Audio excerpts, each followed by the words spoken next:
Hey, what's up, guys? So I was trying to figure out when I wanted to make a video. Right now, I guess if anything, it'd be a good time. Let's see. So I signed up. My recruiter pretty much answered everything I needed to know. She got me my bus ticket, which was through a Greyhound. Got all the way over here to the Salt Lake City facility. The bus ride sucked. It took a lot longer than I expected. I had no leg room. There was a good couple of layovers itself just to get over here, but it's a free ticket, so be it. Set me up with a hotel room, the Ramada, off Amelia Earhart's Drive, I guess it is. It's relatively down the road from here. The hotel's okay. It's not the best considering, you got the name Ramada. You would think, it's a nice place, but it's your average place. So nothing new. Either way, it's a free hotel room. I didn't find anything like really bad for say about it, so it is what it is. The food, I didn't like the food, so that's all on you if you're gonna like the food or not. Let's see. Otherwise, yeah, you're gonna have your 4 days of orientation, and then you're gonna get some pad training. After the pad training, or during the pad training, you may get assigned a PSD driver, prime student driver, and he'll take you out on the road, show you some real life experience, and then take you back to the facility, and you can get tested. Otherwise, you're just gonna go strictly through the pad training, and then you could take your exam. Me, I was able to do my 4 days of orientation. I did my pad training, took my exam, trifected. Then I got assigned a TNT, which is trainer, trainee, driver. We were out on the road, completed my 30,000 mile requirement. Got back over here to the Salt Lake facility and went through another, I'd say a day and a half of class again. It's pretty much an upgrade class, safety, E-log, just easy class basically, just a review of everything to make sure you are aware of everything that is required. After that, I was able to get assigned a truck. Luckily, it was a truck I had my eye on. I did like the color, and it's pretty much like the one I wanted, so I lucked out off of that. I got a brand new 2019 Cascade. There's a lot of room in here. I really like the LED lights. I'm very happy with it. Everything is pretty much up to date, digital, real clean. I'm happy with the truck. We'll see how it handles once I actually get out there in the real life and start breaking her in. We'll see. Otherwise, yeah, I guess back to orientation, what to expect. Day one, you're gonna go roll call, obviously. Then they're gonna do the drug test, and then they're gonna do a DOT physical. Now, you may have already had to do a DOT physical just to get your permit. That's what I had to do. A lot of the students had to do it, but still, they're gonna require you to do it anyways. So they're going to take you to their facility, do a DOT physical. After you pass that, then more orientation class. You're going to sit on a computer, watch some videos, answer the quizzes at the end of the videos. After you take all of those, then you're going to sit through more orientation class of the gentleman here. His name's Troy. He pretty much up on a computer television prompter, runs you down through everything that Prime offers, what they require, things to look out for, and pretty much maintenance on your vehicle.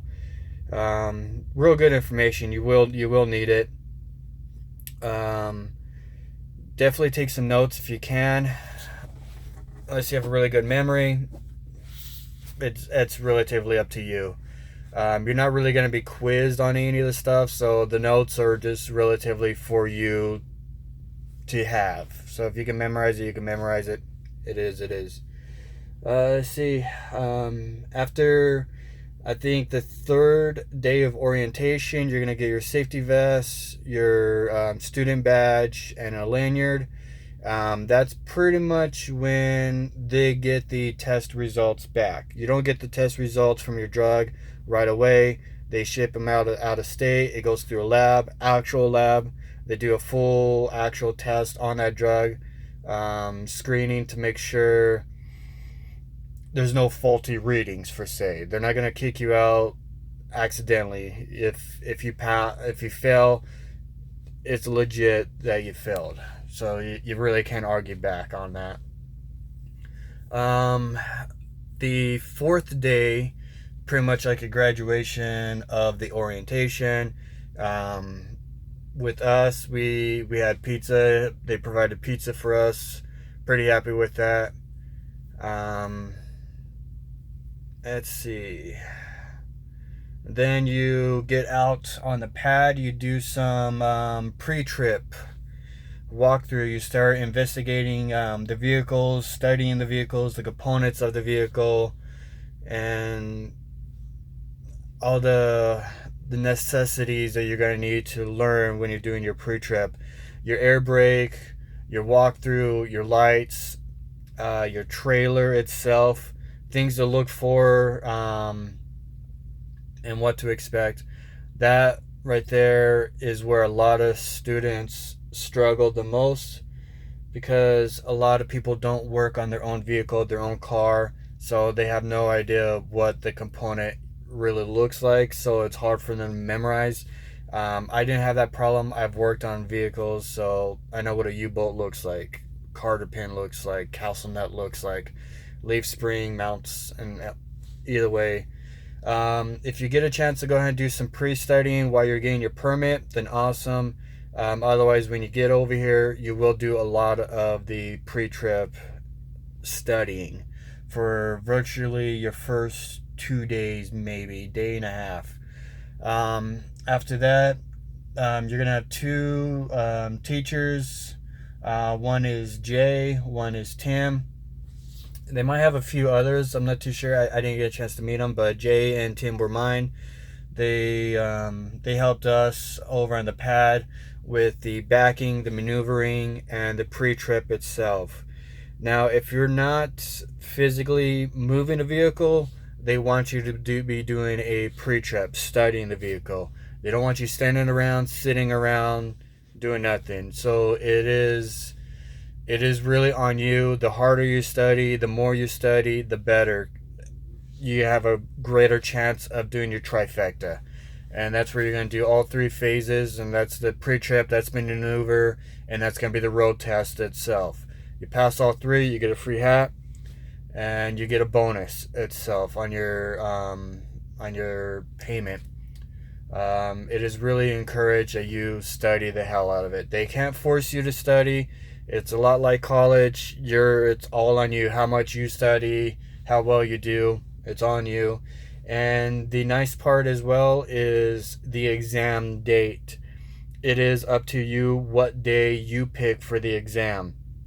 Me, I was able to relatively learn everything fairly quick because I've already been backing up a trailer, a boat trailer, a RV trailer, that kind of thing. So I already had that whole concept down.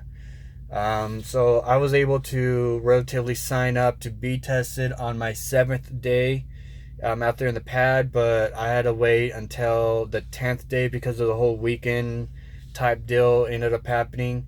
So I got tested on my 10th day and passed. So within 14 days, I was able to show up, do my orientation, training, and pass. Got my CDL relatively on the 10th day, 14 days after I got here. So I was pretty happy. I could have got it a little bit sooner, but because of the whole weekend thing is the way it worked out. But there's no rush. Nobody is rushing you. It is at your pace. As soon as you feel comfortable, then you do it. If you're not comfortable, do some more studying, do some more practice maneuvers. The more comfortable that you are at it, the better. As a heads up, if you do fail, I think on your third time, I believe they send you home. So you don't want to attempt if you're not comfortable. I took it. After you pass your exam, you go back, you see Troy, he gives you a little bit more paperwork.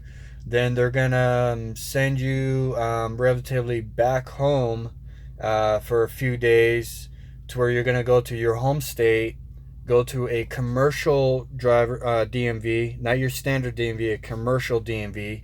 That's where they strictly deal with trucks itself, commercialized vehicles. You're gonna go there. You're gonna explain to them, you passed your exam here in Salt Lake, um, and here is a reference number. They're gonna pull it up. Your score will already be in the system. They're gonna say congratulations. Okay, here is your paper permit that you're gonna get until your official license is mailed to you at your house. Meanwhile, they're going to go ahead and start assigning you a TNT, a trainee. He's going to go ahead and give you a call, introduce himself, give you a walkthrough of, kind of what his vibe is, how he runs things. All of them are different, so don't expect one to be the same as everybody else. It is their truck, their home. They live in this, and eventually you will too. So be mindful, be respectful of their place of business and living. They literally live and work out of their truck. So please don't be messy. Try to be as courteous as possible and clean as possible. For that, you really shouldn't have any problems. My trainer, he was a real cool guy, Aaron. He allowed me to attempt my way of backing, my way of handling, and he saw where I could be improved, basically. So he did give me little tips and pointers of next time, try it like this. It'll be more efficient. You're going to be quicker. And it really did help out. I'm pretty good at what I was already doing, but he made it more efficient. So I did like the way he handled it. He allowed me to show my skill before he assessed it and critiqued it, I guess. So we were pretty much both happy with each other. Let's see. Other than that, yeah, just take your time. You will be nervous your first few days or whatever, but you're gonna be okay. You're gonna be okay. He's not gonna have you do anything crazy as a new student. It's only after you've been doing it for a while, he trusts you in handling the vehicle. May then he, just allow you to run on your own while he sleeps, or he's just sitting there on the passenger seat. By the third week, I think, of my TNT, yeah, we were pretty much running as a team. He would go ahead and let me do my thing. He sleep, he get his rest, and we would switch off. So we did accomplish my mileage fairly quick and efficiently. It took us about 8 weeks to complete the 30,000. We did have a week off because the vehicle did break down. So we lost some downtime from that. So could have completed a little bit earlier, but I was happy with the progress. There was no real rush, except for on us. We didn't take any days off, any home time, just simply so we can complete it as soon as possible. That is something you'll probably have to walk through with your TNT to see what he wants and what you want. If you want some home time, if he's gonna want some home time, that will kind of prolong the process. Either way, it's something you guys just have to hash out and get that settled. Definitely bring plenty of clothes. Try not to overpack, because you both are sharing a fairly small compartment itself. He's gonna have his clothes, you're gonna have your clothes, but pack at least 10 pairs, I would have to say, socks, underwear, a couple of pants, because you can wear the same pants over. You're not going to get dirty, so you can wear the same pants a couple of times. So relatively, you just need like two. That's what I brought. Bring a good couple of shirts, at least 7, 10. Some warm clothing as well, especially if you're going to be around in the winter time running around. That's where I'm at right now. I'm about was it November right now, so the temperature has dropped. So I got plenty of warm clothes, sweater, long sleeve, a nice jacket, winterized jacket, some heavy duty socks to keep my feet warm, and some good shoes to keep my feet dry itself. Those are some things you would definitely want to prepare for, is the weather, because you could be out for a few months, and depending on where you are in that year, you want to prepare for that. While you are TNT, you will be going from one side of the coast all the way to the other side of the coast. So if you're California and you're used to the warm weather, well, guess what? You could be in New York, Maine, New Jersey, and over there it's already winterized, cold, temperatures dropped. So you just want to prepare for that. Let's see. Bring extra sheets, pillow, and blankets, because while the vehicle is moving, he is driving, you will have to sleep on his bed, the bottom bunk. Pretty much is what he's going to be sleeping on. You're going to be sleeping on his bed, so make sure you bring a good sheet. You can toss over his blanket, his sheet, and you can lay on top of that. There is no sleeping on the top bunk while the vehicle is moving. It's against the law, so make sure you are aware that you're going to be sleeping on their bed, their bunk. Have your own separate sheet, your own separate blanket, and pillows itself. It's just courteous and cleaner that way. Now, the biggest challenge a lot of you are going to have, I had, and from what I understand everybody else does have as well, is the sleeping while the vehicle is moving. Somebody is consistently shaking your bed, kicking your bed, and it is hard to sleep like that. So prepare for that. I don't know if you're a heavy sleeper, light sleeper. I'm an extremely light sleeper. Somebody say my name and I'm awake. Like, oh, what? So it was hard for me to sleep during that process. I ended up having to take some sleeping pills, some melatonins, some Z-Quills itself to knock out and to stay out. It is something you may want to get. I do encourage it. It's what worked for me to where I can stay asleep. Got my rest. By the time I woke up, I was ready to drive. I was good. Bring a backpack strictly for shower use. It's going to have your hygiene items in there. Toothbrush, comb, deodorant, body spray, your shampoo and body wash for say if that's what you're using. That way when you go to take a shower, you have everything in an easy carry-on in and out at the facility. It'll be a lot cleaner and easier for you itself. You will be getting pretty much free showers during the process, so that definitely helps out. You really won't have to bring a towel. I would still recommend it just in case, but the facilities, they provide towels for you. They just don't provide really the wash, the shampoo, excuse me, the shampoo and body wash. So something you want to bring yourself.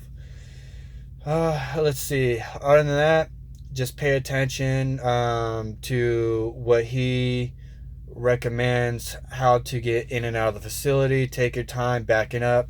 Nobody is rushing you. Everybody understands new drivers, they need their time. Just try not to take too long. So if you're at a truck stop, be as quick and efficient as possible. Park somewhere where there's plenty of spaces and you're not in a tight squeeze until you get that comfortable of a level. So if you have to park somewhere far because there's 3 open spaces, you don't have to worry about hitting somebody, go park over there. And then that way, you can just get in and out really quick. And if you have time, your co-driver, TNT, he may allow you to practice, to pull in from one spot, go into the next spot, into the next spot. My driver did, and I was able to practice just a little bit more before I got to the docks. It relatively does help.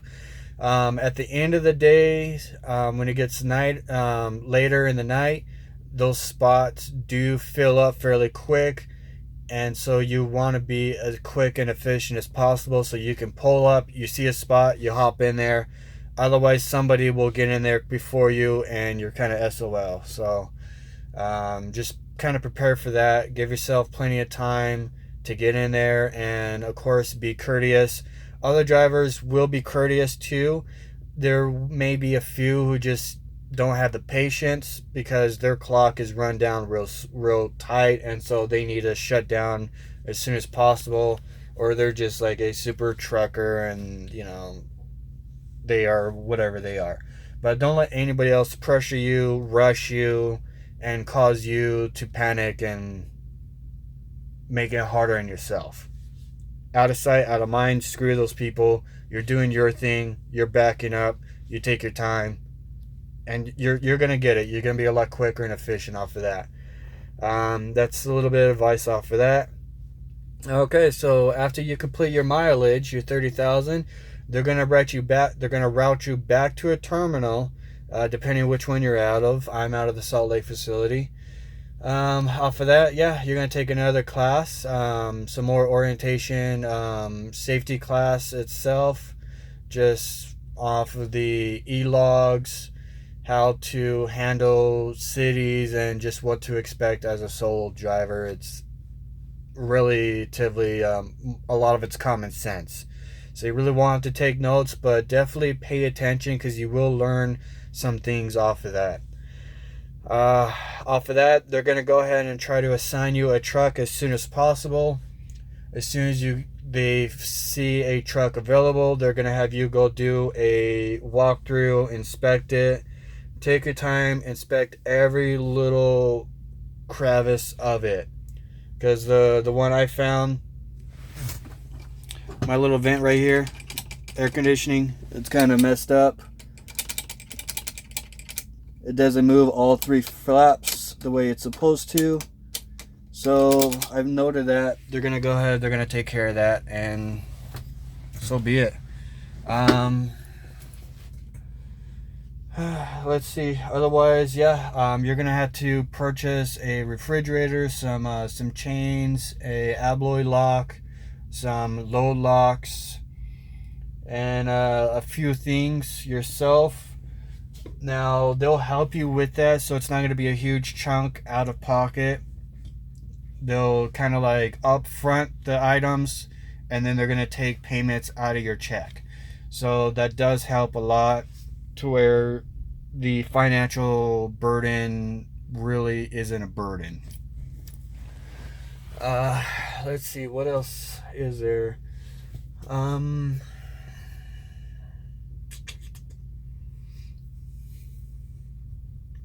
think that's relatively all I have to say right now. If I could think of anything, I'll post it later on in probably some of the comments. If you have any questions on the process, things to expect, some tips you may be wanting or could advise, then awesome. Let me know. We'll go through it from there. But yeah. I really like Prime off of everything that they offer. The way they handle things, the efficiency of it, and pretty much the politeness, courteous, and the friendliness, familyness, as they may say, of the whole aspect. Everybody is real nice to each other. Everybody's happy to have each other here. I haven't heard of any bad drivers at all. Nobody's been rude. Nobody's mean. None of that stuff. No rumors. It's been really great over here. So I do recommend it. And just, yeah. I look forward to hopefully seeing you guys around there, here and about, and have fun.